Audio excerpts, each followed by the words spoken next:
పిల్లలు చెడిపోతున్న, భర్త తప్పుడు దారిలో ఉన్నా కానీ, తాగుబోతైనా కానీ, తిరుగుబోతారు, వాళ్ళందరినీ ఒక క్రమబద్ధంగా స్త్రీ చేసే శక్తి స్త్రీ దగ్గర ఉంది.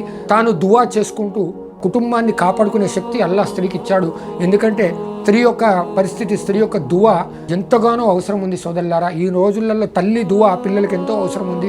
అదేవిధంగా భర్తకు కూడా ఎంతో అవసరం ఉంది. ఈనాడు దారి తప్పిపోతున్నారు.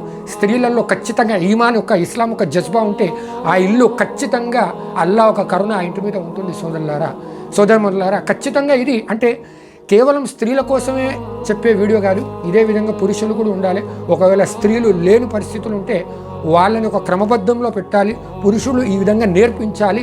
కానీ అంతేగాని బానిసత్వంగా భార్య ఏది చెప్తే బీబీక గులాం అని, బీబీల్ జమాత్ అని అలా మారిపోవద్దు. నేను చెప్పిందే వాస్తవం, నేను చెప్పిందే నువ్వు చెయ్యాలి అంటే ఖచ్చితంగా స్త్రీని ఖండించే శక్తి నీకుంది. స్త్రీని మీకు ఎదురు ప్రశ్నించే శక్తి ఉంది. మీరు ఎందుకంటే పురుషులు భార్య తప్పు చేస్తే భర్త నిలదీసి అడగాలి, భర్త తప్పు చేస్తే భార్య నిలదీసి అడగాలి. అలా అయితేనే జీవితాంతం పిల్లలు మరియు భార్యాభర్తలు హాయిగా ఉంటారు. అదేవిధంగా అల్లా ఒక కారుణ్యం దొరకాలంటే ఖచ్చితంగా ఇస్లాం నడువడికలు ఖచ్చితంగా అవసరం సోదరులారా, సోదరులారా. అదేవిధంగా చివరిగా మనం చూసుకున్నట్లయితే, ఏడోది మనం చూసుకున్నట్లయితే అల్లా ఒక విషయాలు, అల్లా ఒక ఆజ్ఞలు తప్పనిసరిగా మనం పాటించాలి. అదేవిధంగా దైవ ప్రవక్త ముహమ్మద్ సల్లల్లాహు అలైహి వసల్లం యొక్క విధేయత చూపాలి. అంటే దైవ ప్రవక్త ముహమ్మద్ సల్లల్లాహు అలైహి వసల్లం ఏ విధంగా బోధించారు, ఏ విధంగా నడుచుకోమన్నారు, వాటికి ఖచ్చితంగా మనం విలువలు ఇవ్వాలి.